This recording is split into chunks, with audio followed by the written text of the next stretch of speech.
கடவுளே, இந்த பொண்ணு கையால விளக்கேத்துனா நிச்சயம் நல்லது நடக்கும்ன்றதுனாலதான் எனக்காக இவளை விளக்கு போட சொன்னேன். ஒருவேளை என் மருமகன்னு ஒருத்தி இருந்தா அவளை என் கண்ணுல காட்டிருமா?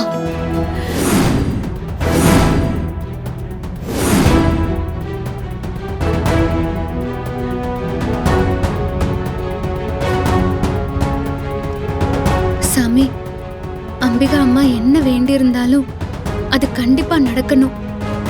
அதை நல்லபடியா நடத்தி கொடு நல்லூரம்மா.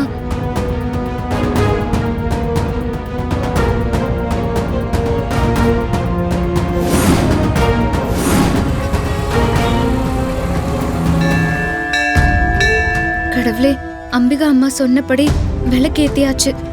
இப்ப நான் செய்ய வேண்டிய பரிகார பூஜையை செஞ்சாகணும். ஆனா அம்பிகா அம்மா கூடவே இருக்காங்களே, இப்ப எப்படி பூஜையை செய்யறதுன்னு தெரியல. ஒரு 10 நிமிஷம் டைம் கிடைச்சா போய் பண்ணிட்டு வந்துருவேன்.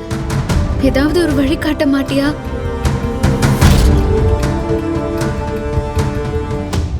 குருக்கள் இந்நேரம் வந்திருக்கணுமே.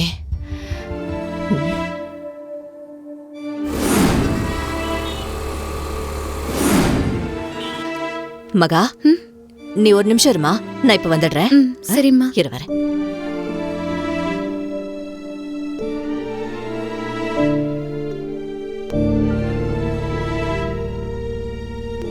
நான் சொன்னது சாமிக்கு கேட்டுருச்சு. அம்பிகா அம்மாவே எங்கேயோ போறாங்க.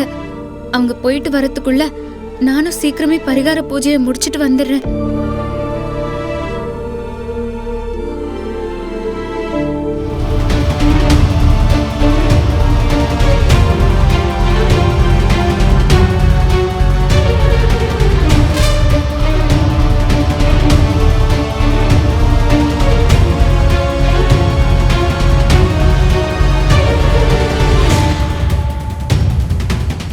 இது அந்த பொண்ணு தானே?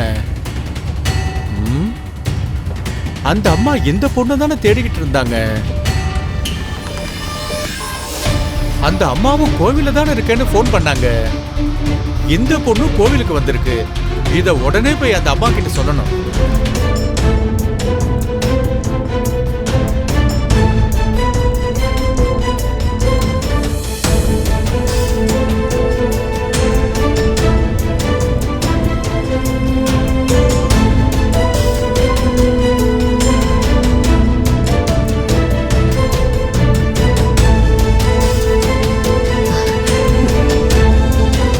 சாமி, உங்களுக்காக தான் இவ்வளவு நேரம் காத்துக்கிட்டு இருக்கேன். அந்த பொண்ணு எப்போ வருவா? அம்மா, நான் சொன்ன மாதிரி அந்த பொண்ணு வந்திருக்காங்கம்மா. இப்பதான் நான் அவங்கள பார்த்தேன். என்ன சாமி சொல்றீங்க? வந்துட்டாளா? இப்பதான் பார்த்தேன். அவளை பாத்தீங்களா? ஆமாம்மா. எங்க இருக்கா? அவதானான்னு பாத்தீங்களா? அந்த பொண்ணுதானா? அதே பொண்ணுதாம்மா. என்னம்மா இப்படி கேக்குறீங்க? எனக்கு தெரியாதா? நான் பார்த்தது அந்த பொண்ணே தான். அவங்க தான் அன்னைக்கு திருக்குமரன்ங்கிற பேருக்கு அர்ச்சனை பண்ணாங்க. இப்ப அவ எங்க இருக்கா சாமி? எனக்கு உடனே அவளை பார்க்கணும். துர்கை அம்மன் சன்னதி பக்கத்துல உட்காந்து பூஜை பண்ணிட்டு இருக்காங்கம்மா. சீக்கிரம் போங்க. சரிங்க சாமி.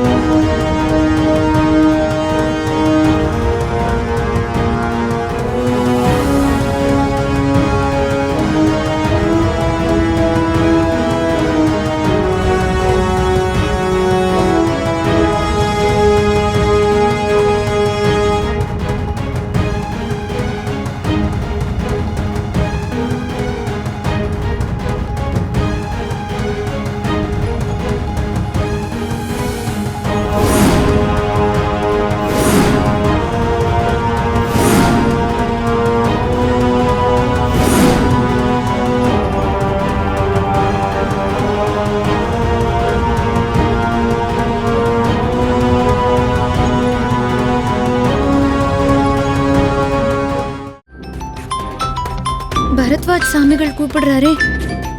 ஓ, கடைசி பூஜை வரும்போது முக்கியமான ஒரு விஷயம் சொல்றேன்னு சொன்னாரு. அதுக்கு தான் ஃபோன் பண்றாருன்னு நினைக்கிறேன். சொல்லுங்க சாமி. அம்மா, கடைசி நாள் பூஜையில ஒரு முக்கியமான விஷயம் செய்யணும்னு சொன்னேன் இல்லையா?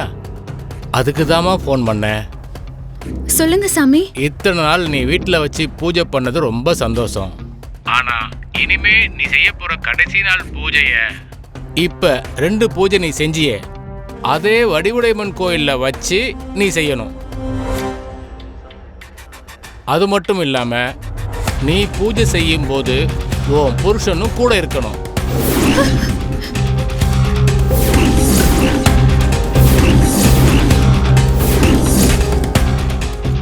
பூஜை முடிஞ்சதும் சாமி குங்குமத்தை உன் புருஷன் உன் தாலி சரடுல வச்சு விடணும்.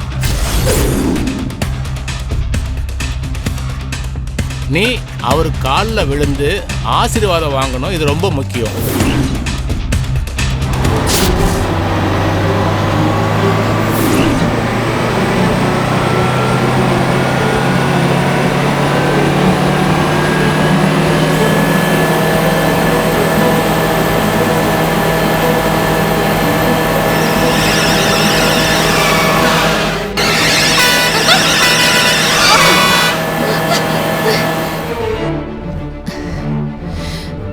ஐயோ,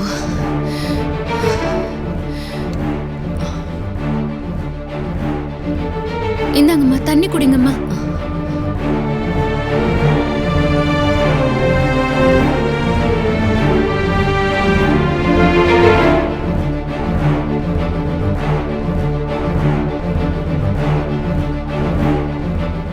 கடவுளே, இப்படி கண்ணுல காட்டி கொடுத்துட்டு அந்த பொண்ணை பார்த்து பேச முடியாம பண்ணிட்டே.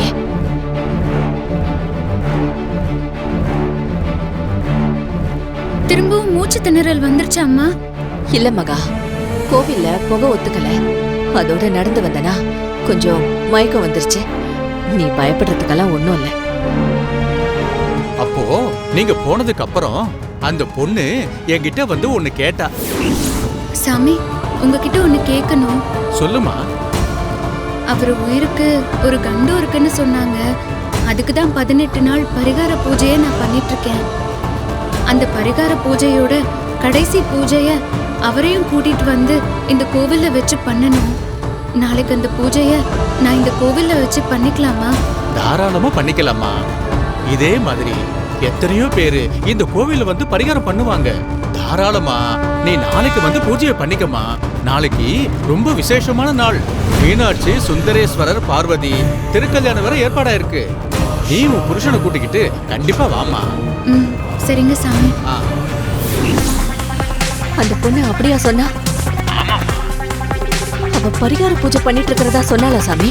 ஆமாமா, என்கிட்ட அப்படிதான் தெளிவா சொன்னா.